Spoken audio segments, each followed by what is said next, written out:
नमस्कार, मी धनंजय लांबे. सध्या छत्रपती संभाजीनगर आणि मराठवाड्यामध्ये या शहरातला एक तथाकथित डॉन बाबा फर्जंद याच्या घरावरती पोलिसांनी टाकलेल्या धाडीची चर्चा आहे. जवळपास एक महिनाभरापूर्वी या माणसाचं निधन झालं, याचा मृत्यू झाला आणि त्याच्यानंतर लगेचच त्याच्या पडेगाव भागातल्या फार्म हाऊसवरती पोलिसांनी छापा टाकला आणि त्याच्यामध्ये त्यांना जवळपास 6.5 कोटींचे नोटा, 2 रिव्हॉल्वर, 4 रायफली, 6,000पेक्षा जास्त काडतुसं, जिवंत काडतुसं पोलिसांना या धाडीमध्ये सापडली आणि म्हणूनच या घटनेची चर्चा आहे. वास्तविक त्याचा जेव्हा मृत्यू झाला त्याची दखल फारशा वृत्तपत्रांनी देखील घेतलेली नव्हती आणि कुठेतरी एखादी छोटीशी बातमी आपल्याला त्यावेळेस दिसली आणि त्यावेळेस सगळे विसरून गेले की हे काय व्यक्तिमत्व होतं. तर साधारणतः या शहराच्या ताज्या इतिहासाकडे आपण बघितलं तर 80-90च्या दशकामध्ये हा जो बाबा फर्जंद आहे त्याची एक बर्फाची फॅक्टरी सिटी चौक परिसरामध्ये होती आणि या परिसरामध्ये त्याचा मोठा बंगला देखील होता. या बंगल्यामध्ये लागूनच त्याची ही फॅक्टरी होती आणि तो त्यावेळेस सगळ्यांना बर्फ पुरवायचा. तर या उद्योगाबरोबरच त्यांनी छोटे मोठे भांडणं मिटवणे, वाद तंटे मिटवणे अशा पद्धतीची मध्यस्थी सुरू केली. त्यावेळेस एक जावेद नावाचा गुंड देखील या शहरामध्ये होता आणि तो देखील अशा प्रकारे खाजगी पातळीवरती काही तंटे भांडणं मिटवायचा आणि मग स्वतःची त्याची एक अशी टोळी होती. या टोळीमार्फत तो हे सगळं ते करायचा आणि त्याची पण बऱ्यापैकी या शहरात दहशत होती. बाबा फर्जंद या 80-90च्या दशकामध्ये या शहराचा जेव्हा औद्योगिक विकास होत होता त्यावेळेस व्हिडिओकॉनसारखे मोठे समूह इथे सुरू झाले आणि या समूहांमध्ये कामगार संघटना चालवण्याचं काम या बाबा फर्जंदनी सुरू केलं. वास्तविक त्या काळामध्ये डाव्या विचारसरणीच्या ज्या कामगार संघटना होत्या त्यांचं या शहरामध्ये प्राबल्य होतं. Doctor Bhalchandra Kango, comrade Uddhav Bhavalkar, comrade Buddhinath Baral ही या सगळ्या कामगार चळवळीची नेते मंडळी होती आणि यांनी या जवळपास प्रत्येक कारखान्यामध्ये या डाव्या विचारांच्या संघटनांची युनियन होती आणि या युनियन्स कामगाराच्या हक्कांसाठी लढत होत्या आणि म्हणून या नेत्यांना कामगारांचा वाढता पाठिंबा होता. कोणाची युनियन कंपनीत असावी तर एक मताने सगळे कामगार डाव्या नेत्यांचं नाव घ्यायचे आणि सिटू, आयटक यासारख्या संघटना छत्रपती संभाजीनगरमध्ये त्यामुळे फोफावल्या. तर या संघटनांना चेक देण्यासाठी मालक मंडळींनी एक लक्षात घेतलं की हा जो माणूस आहे बाबा फर्जंद हा आपल्या उपयोगी पडू शकतो. कामगार संघटना फोडण्यासाठी, या कामगारांमध्ये भांडणं लावण्यासाठी, कामगार जर वेतनवाढ किंवा त्यांच्या इतर रास्त ज्या मागण्या होत्या त्याच्यासाठी फार दबाव आणणार असतील तर त्यांच्यावरती दमदाटी करण्यासाठी, गुंडगिरी करण्यासाठी म्हणून उद्योगांनी म्हणजे व्हिडिओकॉनसारख्या मोठ्या उद्योगांनी सुद्धा बाबा फर्जंदची मदत घेतली आणि त्या मदतीसाठी तो सरसवून गेला कारण त्याला मोठ्या प्रमाणावरती त्याचा मोबदला मिळत होता. हा जो गृहस्थ आहे यांनी एकदा निवडणूक लढवण्याची पण प्रयत्न केला होता 1990च्या सुमाराला, परंतु शिवसेनेकडून त्याला तिकीट मिळालं नाही आणि मग काहीतरी अपक्ष किंवा एका छोट्या पक्षाच्या बाजूने त्यांनी निवडणूक लढवली, तो त्यात पडला.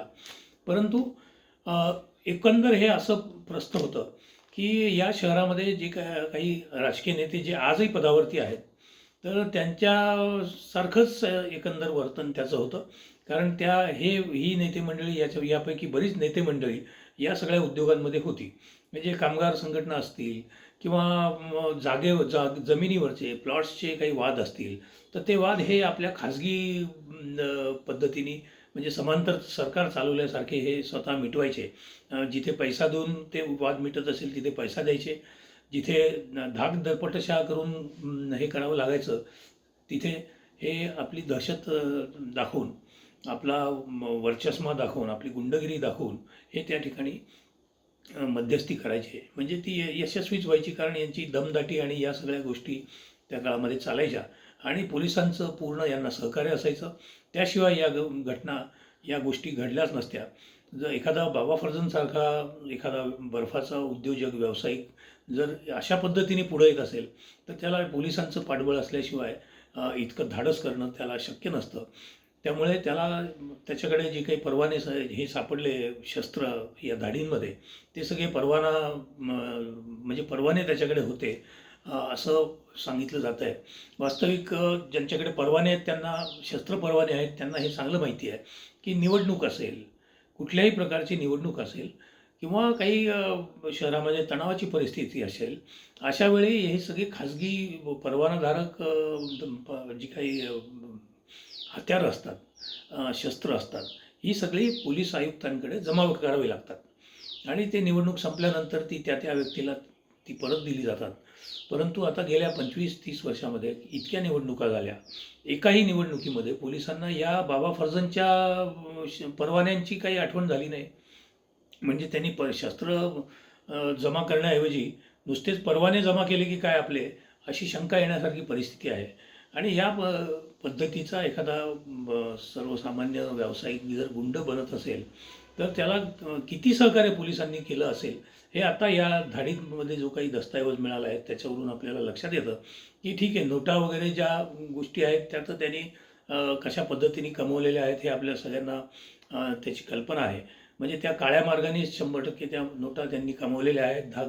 दडपशाही करून दहशत पसरवून त्यांनी ते मिळवलेले आहे. त्या खंडणीचा पैसा असेल किंवा या तडजोडींमधून मिळालेला पैसा असेल, कामगार संघटना फोडण्याचा पैसा असेल, असा सगळा काळ्या मार्गाने मिळालेला पैसा आहे. आणि म्हणूनच तो त्यांनी घरामध्ये दडवून ठेवलेला होता. तो काही त्या सरकारला दाखवू शकला नाही आणि बँकांमध्ये सुद्धा जमा करू शकला नाही. त्याच्यामुळे आणि हे काय बाबा फर्जंदनीच केलं असं नाही. आजही शहरामध्ये अशा ज्या काही अनेक संशयितांकडे जर धाडी पडल्या तर अशा पद्धतीच्या रकमा त्यांच्याकडे सापडण्याचा पूर्णपणे संभव आहे. त्यामुळे असं काही नाही आहे की याच्याकडे सापडले म्हणून लगेच सगळ्यांनी भुवया वर कराव्यात. याच्याकडे जे काही शस्त्रास्त्र सापडली ते भयंकर आक्षेपार्ह आहे. यातून तो काय साधू इच्छित होता, ही शस्त्रास्त्र गोळा करून त्याला काय साधायचं होतं, हा प्रश्न सर्वसामान्यांना पडल्याशिवाय राहत नाही. सिटी चौकमधून त्यांनी जेव्हा पडेगावमध्ये आपल्या घराचं स्थलांतर केलं तेव्हा देखील त्या कोणाला हे असं जाणवलं नाही की या पेट्यांमध्ये किंवा या सामानामध्ये अशी इतकी शस्त्रास्त्र असतील आणि जिवंत काडतुसं वगैरे. तेव्हा एक दहशत या माणसाने पसरवलेली होती आणि तो त्याच्या मृत्यूनंतर महिनाभराने, म्हणजे ही टायमिंग पण बघा की याच्यावरती धाड टाकण्याचं, म्हणजे असं एक दाखवण्याचा प्रयत्न दिसतोय की त्याच्या हयातीत पोलिसांना तिथे धाड टाकण्याचं काही धाडस झालं नाही आणि मृत्यूनंतर मात्र मग सगळेच त्याच्यावरती तुटून पडले.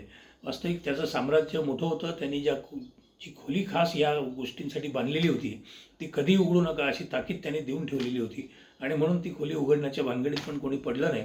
आणि त्याच्या मृत्यूच्या 1 महिना होत असतानाच पोलिसांनी धाड टाकली आहे.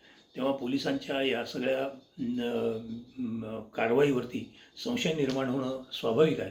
आणि महिनाभरानंतर त्यांनी धाड का टाकली, त्याच्या हयातीत ही धाड का नाही टाकली, म्हणजे त्याच्या हयातीत त्याला तुरुंगवास कोणाला घडवायचा नव्हता का, त्याच्या हयातीत त्याची अशी बदनामी व्हावी असं कोणाला वाटत नव्हतं का. म्हणजे ह्या प्रश्नाची उत्तरं पोलिसांना आता द्यावी लागणार आहेत. कारण एखादा माणूस गेल्यानंतर ठीक आहे, आता ते गुन्हे जे दाखल झाले त्याच्या पत्नीवर दाखल झाले, तिला कदाचित शिक्षाही होईल त्याच्यामध्ये, तिने हे सगळं दडवल्याबद्दल. परंतु ज्या मुख्य माणसाने हे सगळं केलं त्याला कुठलीच शिक्षा न होता तो अगदी सुखनैव या जगातून निघून गेला.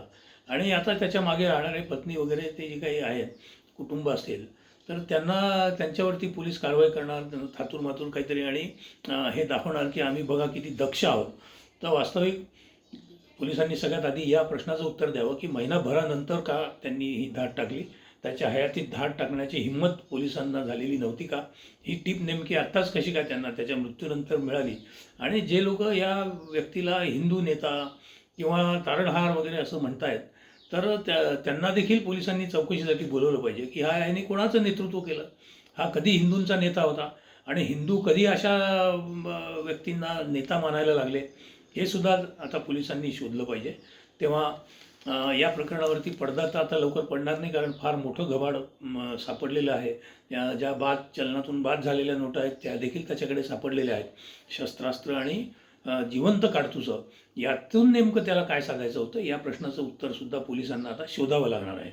तेव्हा आपलं या घटनेवरती लक्ष राहीलच. जशा जशा डेव्हलपमेंट्स होतील त्या त्या आपल्यासमोर आणल्या जातील. धन्यवाद.